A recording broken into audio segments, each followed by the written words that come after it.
ఇప్పటికే త్రిపుల్ ఆర్ని కస్టోడియల్ టార్చర్కు గురి చేసినటువంటి కేసులో బీహార్ కేడర్కు చెందినటువంటి ఐపీఎస్ అధికారి సునీల్ నాయక్ని అయితే గత వారం రోజుల నుంచి కూడా పోలీసులు ప్రశ్నిస్తున్నారు. మనందరికీ తెలిసిన విషయమే. అయితే వాస్తవానికి సునీల్ నాయక్కి హైకోర్టులో ఎదురు దెబ్బ తగిలింది. వాస్తవానికి మొదటగా 5వ తారీఖు నుంచి 9వ తారీఖు వరకు హాజరు కావాలని చెప్పినటువంటి హైకోర్టు తరువాత పోలీసులు చేసినటువంటి విజ్ఞప్తిని పరిగణలోకి తీసుకుని 12 వరకు కూడా హాజరు కావాలని చెప్పి ఆదేశాలు ఇస్తుంది. వాస్తవానికి అప్పటి వరకు హాజరు కావటం కుదరదని వాళ్ళ తరపు చెప్పే ప్రయత్నం చేసినా దానికి కోర్టు ఏకీభవించాల. కేసు కీలక దశలో ఉన్న సమయంలో ఖచ్చితంగా ఎవరైనా సరే కేసుకు సహకరించాల్సిందే. మీరు 12వ తారీఖు వరకు అంటే రేపటి వరకు కూడా ఖచ్చితంగా హాజరు కావాలని చెప్పి స్పష్టమైన ఆదేశాలు అయితే ఇవ్వటం జరిగింది.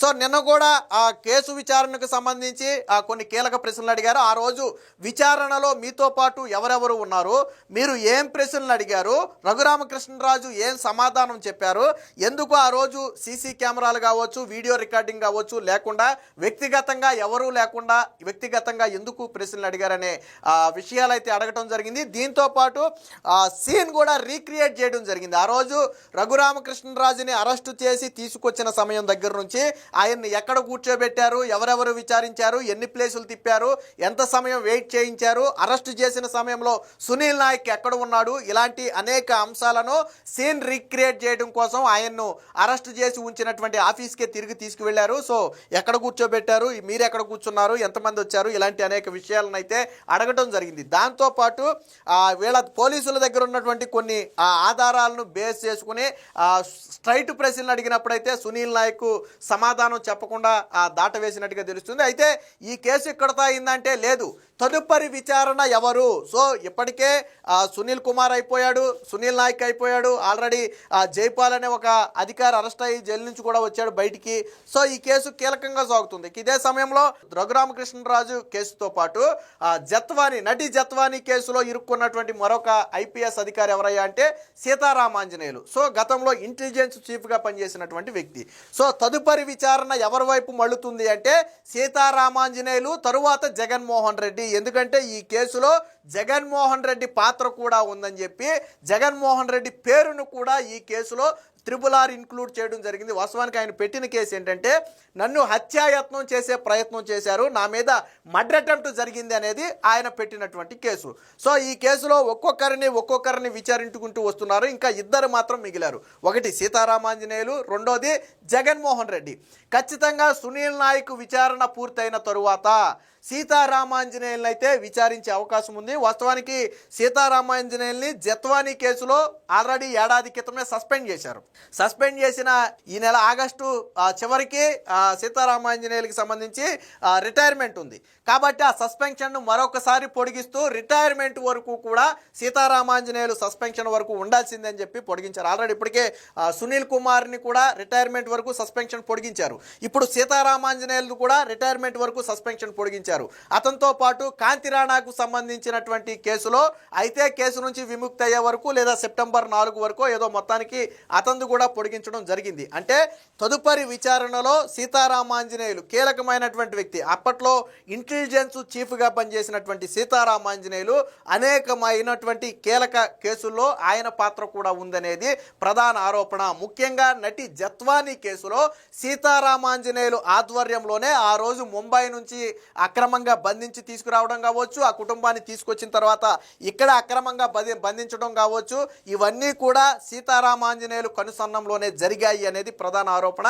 గతంలో వాంగ్మూలం ఇచ్చినటువంటి అధికారులు కూడా సీతారామాంజనేయులు ఆదేశాల మేరకే మేము జత్వానీని అరెస్టు చేశాము, ఆయన ఆదేశాల మేరకే మేము ఈ కేసును తీసుకున్నామని చెప్పి వాంగ్మూలాలు కూడా ఇచ్చిన నేపథ్యంలో వాస్తవానికి ఆ కేసు ఇంకా ఆయన మీద తీవ్ర ఎఫెక్ట్ ఉంది. దాంతోపాటు ఈ కేసులో కూడా రఘురామకృష్ణరాజు సీతారామాంజనేయుల పేరునైతే యాడ్ చేశారు. ఇప్పుడు వైసీపీ టెన్షన్ ఏంటంటే అటు తిరిగి ఇటు తిరిగి జగన్మోహన్ రెడ్డికి నోటీసులు ఇస్తారనే భయం వైసీపీ వర్గాల్లో చాలా బలంగా ఉంది. ఖచ్చితంగా జగన్మోహన్ రెడ్డికి నోటీసులు ఇవ్వాలి, అవసరమైతే ఆయన్ని విచారణకు కూడా పిలవాలి. ఎందుకనంటే కేసులో ఉన్న ప్రతి ఒక్కరిని విచారించిన తరువాతే విచారణ ఒక కొలిక్కి వచ్చే అవకాశం ఉంది. అధికారులు కూడా ఒక కన్క్లూజన్కి వస్తారు. సో ఎవరిది తప్పు ఎవరిది ఒప్పు, ఎవరి పాత్ర ఎంత అనేది తెలియాలి అంటే జగన్మోహన్ రెడ్డిని కూడా విచారణకు పిలిచే అవకాశం ఉందని చెప్పి బలంగా నమ్ముతున్నారు. న్యాయవర్గాల్లో కూడా ఈ చర్చ నడుస్తుంది. ఖచ్చితంగా ఈ మర్డర్ అటెంప్ట్ కేసులో కోర్టు కూడా అందుకు సానుకూలంగానే ఉంటుంది. ఉంటుంది. ఎందుకంటే ఫర్ ఎగ్జాంపుల్ ఐపీఎస్ అధికారిని తీసుకోండి, నేను రాను అని పట్టుబడితే బీహార్ రాష్ట్రంలో అడ్డుకునే ప్రయత్నం చేస్తే హైకోర్టు ఆదేశాలతో తీసుకొచ్చారు బయటికి. సో హైకోర్టు కూడా ఏం చెప్పింది, ఇది కీలకమైనటువంటి కేసు, ఇది బాగా డెప్త్ ఉన్నటువంటి కేసు, కాబట్టి దీని మీద విచారణ జరగాల్సిందేనని చెప్పింది.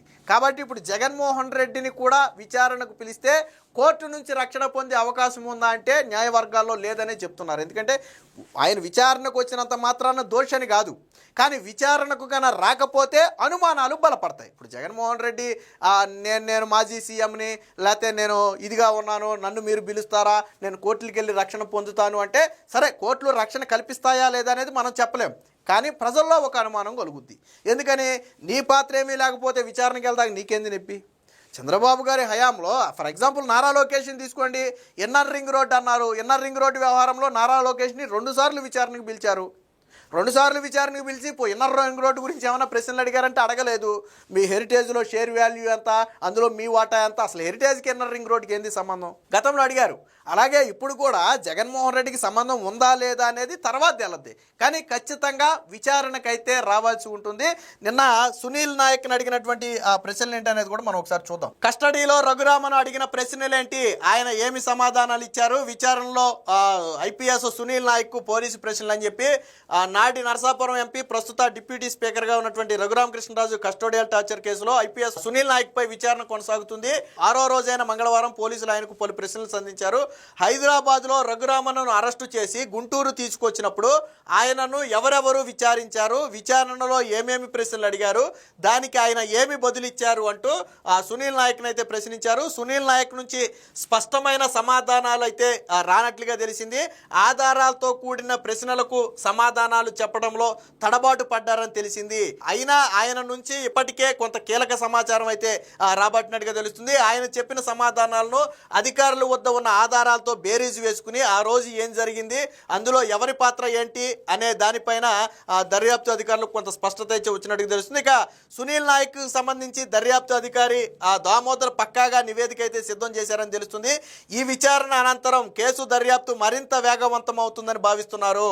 సునీల్ నాయక్ విచారణ ముగిసిన తరువాత సునీల్ కుమార్, అలాగే నాటి ఇంటెలిజెన్స్ చీఫ్ అయినటువంటి సీతారామాంజనేయులు, అలాగే తరువాత మాజీ సీఎం జగన్ల వైపు మరలే అవకాశం కనిపిస్తుంది. హైకోర్టు ఆదేశాల నేపథ్యంలో ఈ నెల 12 వరకు కూడా సునీల్ దర్యాప్తు అధికారి ఎదుట హాజరు కావాల్సి ఉంటుంది. వాస్తవానికి దీనికి సంబంధించి వాదోపవాదాలు కూడా జరిగాయి. సునీల్ని ఆల్రెడీ మేము అరెస్ట్ చేశాము, ఇప్పుడు ముందస్తు బెయిల్కి అప్లై చేసుకోవడానికి కూడా లేదని చెప్పి సునీల్ తరపు లాయర్కి కూడా ఇటు పోలీసుల తరపున లాయర్లు అయితే కౌంటర్ అయితే ఇవ్వడం జరిగింది. సో మొత్తంగా ఇప్పటి వరకు జరిగిన విచారణ ఒక ఎత్తు అయితే, రేపు జగన్మోహన్ రెడ్డి వైపు మళ్ళుతుంది అనేది మాత్రం వైసీపీ వర్గాలను తీవ్ర ఉత్కంఠకు గురి చేస్తుంది. నిజంగా ఈ కేసులో జగన్మోహన్ రెడ్డికి నోటీసులు ఇచ్చి పోలీసులు విచారణకు పిలిస్తే రఘురామకృష్ణరాజు పంతం నెగ్గినట్టే. గతంలోనే రఘురామకృష్ణరాజు చెప్పాడు, ఈరోజు మీకు అధికారం ఉందని చెప్పి మీరు నాతో ఆడుకున్నారు, బట్ నాకంటూ ఒక రోజు వస్తుంది, ఆ రోజు నేను మీతో ఆడుకుంటానని చెప్పి అప్పట్లోనే రచ్చబండ కార్యక్రమంలో అనేక సందర్భాల్లో చెప్పాడు ఆయన. ఇప్పుడు కూడా జగన్మోహన్ రెడ్డిని ఖచ్చితంగా విచారించాలని ఆయన పదే పదే చెప్తున్నాడు. ఎందుకంటే ఒకటి విషయం, ఆ రోజు రఘురామకృష్ణరాజును కొట్టినప్పుడు ఎవరో వీడియో కాల్లో చూశారు. ఒక వ్యక్తి వీడియో కాల్ చేసి అటుపక్క ఒక వ్యక్తికి చూపించాడు. చూసిన వ్యక్తి ఎవరు, వీడియో కాల్లో చూసిన వ్యక్తి ఎవరు, ఇదే ప్రశ్నను సునీల్ నాయక్ను కూడా అడిగినట్టున్నారు అధికారులు విచారణలో. సో ఎవరో ఒక వ్యక్తి అటుపక్క నుంచి రఘురామకృష్ణరాజుని కస్టోడియల్ టార్చర్ చేస్తుంటే లైవ్లో చూశారు, ఎవరా వ్యక్తి అనే ప్రశ్న ఉంది. ఆ ప్రశ్నకు కీలక సమాధానం రావాల్సి ఉంది. రఘురామకృష్ణరాజు అంచనా ప్రకారం ఎవరు చూసుంటారనేది ఈ పాటికి మీకే అర్థమై ఉంటుంది. కాబట్టి ఖచ్చితంగా జగన్మోహన్ రెడ్డిని విచారణకు పిలవాలి, జగన్మోహన్ రెడ్డి పాత్ర మీద కూడా విచారణ జరగాలి అనేది రఘురామకృష్ణరాజు మొదటి నుంచి చెబుతున్నమాట. ఏది ఏమైనా మొత్తంగా ఈ రఘురామకృష్ణరాజు కస్టోడియల్ టార్చర్ కేసు ఇప్పుడు సునీల్ నాయక్ తర్వాత అది జగన్మోహన్ రెడ్డి వైపు మళ్ళీ అవకాశం ఉంది. అధికారులు జగన్మోహన్ రెడ్డికి నోటీసులు ఇచ్చి పిలిచే అవకాశం ఉందని తెలియటంతో ఇప్పుడు వైసీపీ వర్గాలు మొత్తం కూడా ఒక్కసారిగా ఉలిక్కి పడ్డాయి అనటంలో ఎటువంటి సందేహం